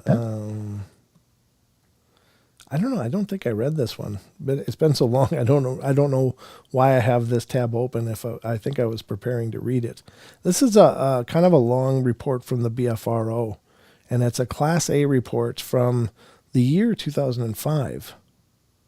But I don't know if I already read it. Maybe we should just read it again. I'll just read it again. If I have read it, I do apologize. This is just me trying to get back into my train of things. So if it's redundant, I apologize. But it's a long story. It's a long report, and it looks like a good one. But it's from the BFRO, which is the Bigfoot Field Researchers Organization, it was actually spearheaded by Matt Moneymaker of Finding Bigfoot. This is his big project, although he's got a whole bunch of people that are involved in it. So the year is 2005. The season is summer. The month is August. The date, 25th. State, Missouri. It's not Missouri, it's Missouri. I don't know why they ended it with an I if it's an but anyway. Franklin County, the location details is Lowendale, Missouri. Nearest town has occurred in Lowendale. Nearest city, I think, is Union. Nearest road, I don't remember the name of the road my parents lived on. That was a back road, though, quite a long way from any major road. Here's what he observed. My 4-year-old son and I were visiting my parents who lived in Lowendale, Missouri. My mother was napping. My father was at work. He helped farm there on the land, and they lived in a trailer on about 350 acres owned by their landlord. I was sitting on the front porch with my son and my parents' dog, Buddy. It was mid-afternoon, probably between 1 and 3 p.m. I noticed something or someone walking in the field connected to the front yard coming in our direction. My first instinct was to get my baby and get inside. However, I could not help but stand in the doorway, screen door closed, but the wooden door opened just enough for me to peer through. Whatever that thing was, it kept coming closer to the trailer. By this time, Buddy the dog was timidly barking. I could tell from his bark that he was threatened but afraid. But afraid. I felt bad leaving the dog out on the porch alone, but was too afraid to go back out there. The thing, for lack of a known word to call what it was that I saw, I was walking on 2 legs aimlessly, not in a hurry, and I could not find a reason as to why I came into the yard, or as it was just looking around aimlessly and leisurely walking. There was a wooden fence, mostly for decoration, and only about 20 feet long that the thing walked next to. My mother had some decorations, can't remember what, hanging on the fence, that the thing seemed to be looking at. Excuse me. The dog barking did not startle the creature, it just kept walking. I was absolutely astounded by what I was seeing. If not for the fact that the dog was seeing it too, I would have wondered if my eyes and her brain was playing tricks on me. I decided to be brave and open the screen door just enough to stick my head outside. And that's when the thing looked at me, met my gaze. I just stood there, half afraid of its reaction and its next move, but more curious than anything. My heart was racing. I held my son up to look at it also. Still indoors, but it looked at me and yet showed no fear. I had more time to study it, and I was racking my brain to identify what it was that I was seeing. Here's the best description I can give. It was between 4 to 6 feet tall, walking on 2 legs, covered from head to toe in very long white hair. Its face was mostly covered in white hair, except for its eyes and maybe its mouth.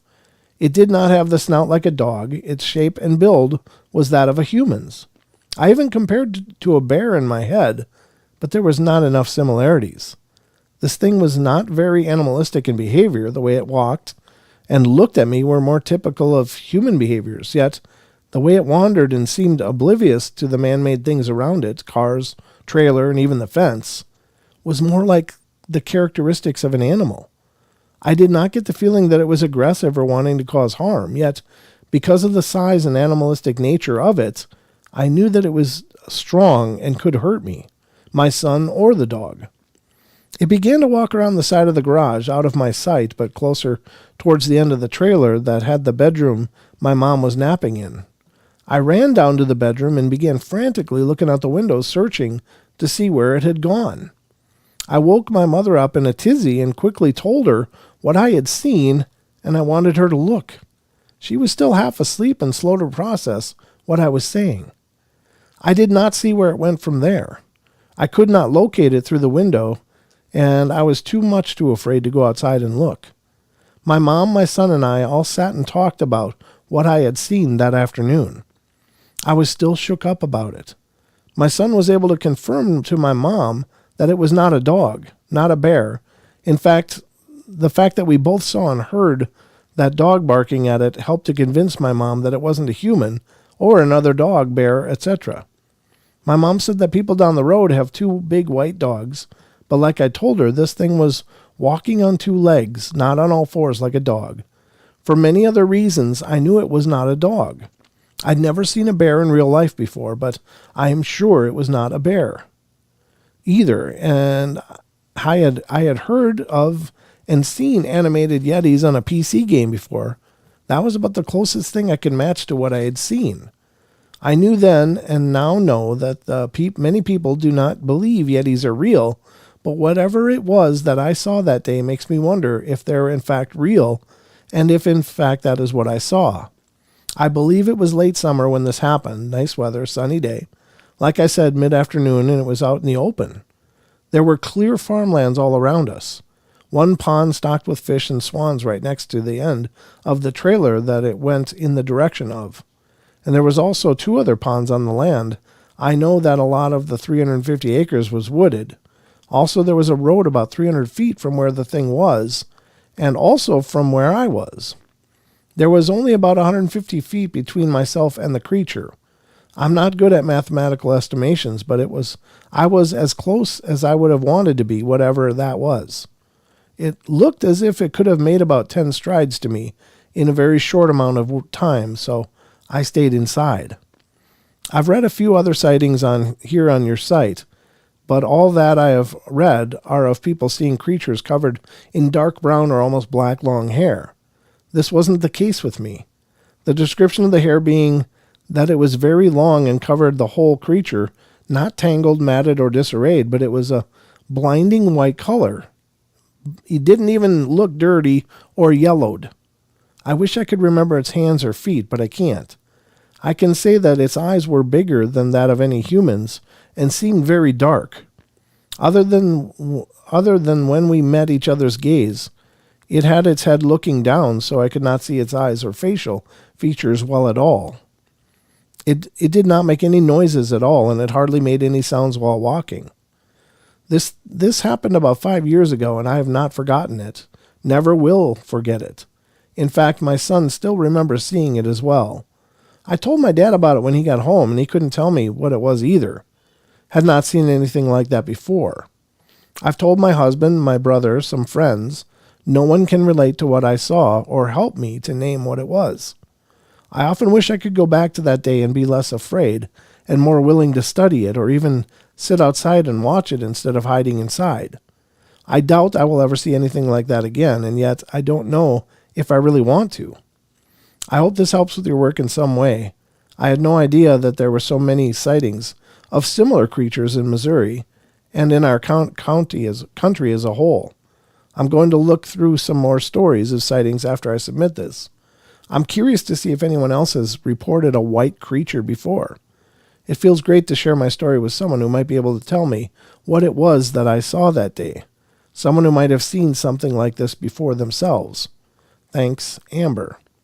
Also noted there were many swans that made homes in the pond nearby the trailer. Often their nests had been gone through and babies disappeared. 4-year-old son witnessed it. Parent's dog was barking. The dog acknowledged its presence was confirmed. That what I was seeing more than anything. So there you go. What is it? I don't know. That's a very atypical description. But again, is there? It said it was all white. Right. And it was not dirty hair. It wasn't yellowed or anything like that. It was just bright. Now, I mean, it wouldn't surprise me to know that there might be albino Sasquatch, possibly. Yeah, there are reports of them. Yeah. Okay. Yep. All right. That's my guess then. That would be my guess. Yeah. The interesting part is that it was 4 to 6 feet tall. So, in terms of Sasquatch, that would be incredibly on the short Like side. a teenager. Yeah, and that's what most people would defer to is say, well, maybe it's a juvenile, and maybe that's true. I don't know. The curious part of the story for me is the fact that it was being so nonchalant, obviously walking through a yard. Like it wasn't just on the edge of the forest kind of jutting around, staying in the tree line. It was just like, I'm here and doing that. Now that's displaying a level of comfort to me. Yeah. It's not the reaction you'd expect from a wild, intelligent being that wants to stay hidden. Like it wasn't even trying. It was just walking, looking at the ground, not even like, darting its head around like, hey, there's people. Oh, it was just like, might as well have been kicking a tin can as it went. It was just that interested.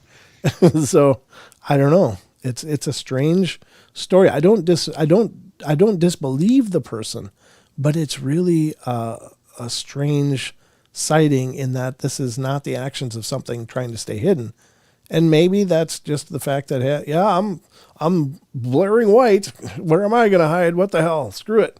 I'm going for a walk. I have a theory. What's that? A theory. You tell me how likely this is or not. Because this could be complete that wouldn't happen. So just let me know. So, because it was an albino, if it is everything's true and whatnot, and it's an albino Sasquatch or whatever. Uh-huh. What if because it's albino, makes it harder to hide, so they exiled it. And so it's all alone growing up. So it had no way to know that humans were bad news. Well, and it could be depressed. Could be like a depression, like. Yeah, I mean, it's as valid as an idea as any other one. Seriously, I mean, we can only. I mean, it's so much supposition, right? I mean, we can't claim to understand their tribal structures if they have one, their family group structures. There's a lot of assumptions that they're very tribalistic or at least family group centered, and they're very close knit. If you see one, you probably have one or more that you're not seeing that are around you, because they just stick together. They don't usually go out on their own. Now there is the idea that that some people believe, look, when young males reach a certain point, they get kicked out. It's like you're old enough now, you can go out on your own. And that could be, perhaps, and those are the rogue males that sometimes people see wandering through it, or it could be a displaced alpha that got lost his seat of power, like he lost to another rival or something. I mean, again, these are all suppositions. We don't know, what they're doing. Them. Right. We don't study them because we don't have that luxury, but we just have a lot of ideas. But again, every idea is just as valid as any other. Now, nobody had ever reported seeing this thing before, so it didn't sound like he was from the area. But again, if he's not from the area, he's walking along nonchalantly, just kind of, walking right down a driveway next to a fence and going down to a pond without a care in the world. Like, I don't know. I mean, it's just strange. So because the Amber asked the parents if they'd never seen anything like that. So. Oh yeah, that makes sense why they mentioned Yeti, because the white hair more adapted towards the snow and all that. Sure, which is actually funny because Yetis, the abominable snowman, Yetis they're not considered to be all white. They are exactly like a Bigfoot. They're dark colored, dark haired. The actual reports coming out of the Himalayas and stuff are of a Bigfoot, basically, very much like what we have here. They're not white colored like popular culture and such. I don't know why that ever took off unless somebody saw a white Yeti, and maybe that's where it just came like from. the situation, right? Yeah, and so they just assumed that's the way all of them looked. But yeah, I mean the reports coming out of those areas are of a very dark brown or black haired creature, just like we have over here. So good point. Good point. I'm just saying. I don't know.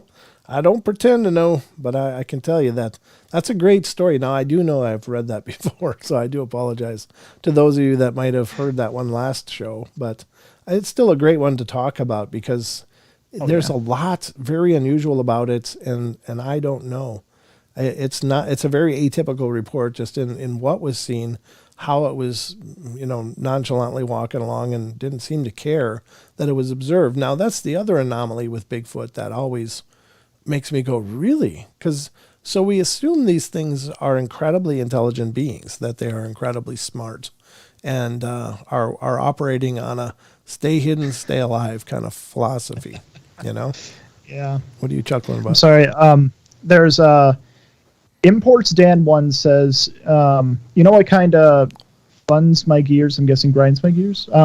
When I watch a show like Alaskan Killer Bigfoot, they hear a noise and Scooby-Doo it out of the area. Isn't that why you go there to do research? It's the same. Yeah, important, Dan. That's exactly the same thing that happens on the ghost shows, and it cracks me up. It's like, why are you there? Why are you there? Well, I mean, they like hear a noise like, and boom, they're gone. They're like, yeah, exactly. They run out. It's like, why are you there then? Leave it to someone else. I know. It's like if you didn't bring your sack with you in order to do this right, then why are you there? I will say that whereas spiritual stuff to me it can be intimidating, but for the most part, it doesn't. It still feels like it's not as I don't want to put anything out there, but it's not as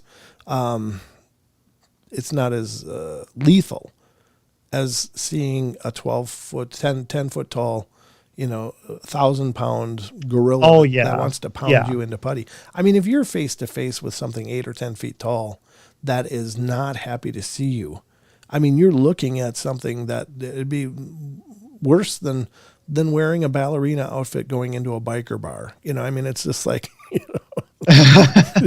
mean, if you you're put right. on, It's something spiritual having an encounter with it. The most that's going to happen is, well, you might, you could, I guess, possession too, but like, as far as what can happen, what a Bigfoot can do to you, yeah. I mean, is pretty much whatever's up to their imagination. What a spirit can do is a little trickier, So. yeah. I mean, just generally, Yeah. you might get stuff thrown at you in a haunting.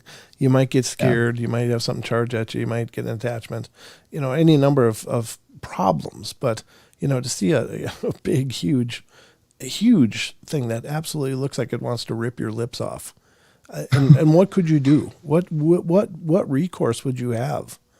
I mean, let's say even if you're armed, are you sure you want to ride that train? Because if what you got isn't big enough to do the job, it's over. Do you want to provoke that? So most people would just stand there, and a lot of times just, it walks away or whatever once it just lets you know that it's the boss. But so when it's something like that, when I got growled at when I was 14, and Dan, you're kind of new, so you probably don't know the story, but essentially I was hiking as a 14-year-old kid and was coming down a ravine and with a friend of mine and I, and as soon as we got to this landing of this place where we decided to take a break, suddenly, now this is in the forest in Minnesota, southeastern Minnesota, so it's not like the unending miles of tundra, but anyway, something growled behind me.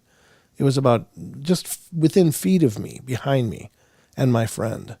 And it was such a deep and profound growl that it shook me. It scared me I can't even vocalize the feeling of absolute helplessness I felt when that happened. I wasn't frozen in the fact like I wasn't paralyzed. I just didn't dare move because whatever was making that noise, I was sure was about to kill me, and I wasn't going to see it. The one thing I was going to take with me into the afterlife was I didn't see it coming. I didn't have to look at it as it started chewing on me or whatever. I didn't know what it was. I didn't even know that it could have been a Bigfoot, but it was such an intimidating sound. And that was just here. So what I did end up doing was running. I Scooby-Dooed it out of there because whatever made that noise was so big and powerful that it was way outside of my fight category. So it's either fight or flight. I took the only option I had, and we ran, and we did get away, and obviously we're okay, but that was just hearing one behind me without even seeing it. But if I turned around and seen it, I can imagine I would have pooped myself. I mean, I would have had Lincoln logs going down my shorts. It's just like, what are you going to do? How close behind you, behind you was it, would you say? It was like about, I don't know, anywhere from like just guesstimating being in that moment of panic, but it was like only feet behind me, but it was above me. So it wasn't just, yes, it was like bigger than me a lot. And it wasn't like it was up on a cliff next to me. It was like behind me, but bigger than me, a lot bigger. And, I was probably about 5'7", 8, 9 at that age. And whatever it was towering over me, and it was just feet behind me. So neither of us could look. We just couldn't look. This is, what is that? Yeah. I don't know, but we got to get out of here. That was it. It was just, so we did. We ran and got out of there. It didn't pursue us, didn't chase, but it was the most single terrifying moment of my life because I thought that was the time I was going to die. I thought whatever that was going to kill me. But, so I can understand, Scooby doing it when you're faced with something just like that. So what choice do you have? It's either fight or flight. The question I had about that was, like, when you heard that growling and the rumbling, was it so, I don't know the word for it, bass? Yeah. Did it have so much bass to the point where, like, you could feel the vibrations at all? That's exactly what it was. I mean, it was so it was, growing up in this area, the biggest thing we had was white-tailed deer. As far as wildlife, there was foxes and coyotes and things like that. Maybe an occasional black bear, but nothing. Whatever made this it had a huge body. It just sounded huge because it was like and it rattled my body. I felt every sound wave as it shook me, and that's just that power. And I don't know how to verbalize that any better than that. But it was just the most emasculating feeling in my life. It's like, I was a teenage kid. I already knew everything. I was kind of a tough kid, so to speak. I mean, I wasn't like a prize fighter or anything, but I felt I could handle myself. A kid coming up in the world, and rural Minnesota, but whatever that was, it was so big. It was just terrifying. So, yeah. But Jeez. again, now as an adult, I didn't. What? Yeah, I didn't know that part of it. That like as far as you feeling the vibrations like on your body like that. Oh yeah, that is crazy. It was so big and it was so powerful. It just, it was like literally like, holding on to one of those massaging things, like, it's what it kind of felt like. It was just so terrifying. And it is, honestly, honest to God, had, prior to mentioning it on the show, I'd only told, maybe I told you when you were younger, as we're, as I was telling you about the woods there, but I didn't tell anybody because I didn't know what to tell them, because for so long I didn't have a point of reference. Like, what could that have been? It wasn't until I started learning about Sasquatch that all of a sudden it was like, oh, that's what it could have been. Jeez. So Sugar Britches even says, was at a zoo once when a lion roared. I felt that in my chest. Oh, so like, yeah. if even just to feel in your chest, but like something even bigger than that, then, Well, or at least a rumble more, powerful than that. It was almost like hearing thunder, except coming from something alive. That's it. Nuts. Just how thunder kind of shakes you. It's like, that's what it felt like. It was run. That'd be so. I see what you mean. A lot of people, I feel like they hear these stories and they're like, I don't understand. They think about it. They're not putting themselves in it. But like when you think about that, when you think about feeling this rumble, when you're knowing it's behind you and you can't see it, you have no idea what's behind you, and that it's above you, and that it's huge. It's like, oh my God, there's so much there to consider. There's no one out there, I would believe, to say that, oh, I'd be fine. It's like, whatever, okay. Yeah. And granted, we all have nobody wants to feel weak, and yeah, we like to think that I could stand my ground. And as a man, it's part of, I could stand my ground. I could, do what I have to do. But in that situation, I was, I was 14. So it's not like I was a seasoned participant in this, this life. I was just a kid coming into my adulthood, the teenage idea of themselves. And I thought I was, pretty tough customer.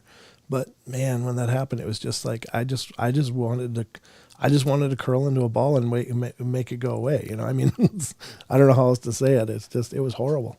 But now, what about right now? So you, as you are right now, putting yourself as much as you can in that situation, would you do the same thing, you think? I think I would probably be more afraid now because I have an idea of what it is.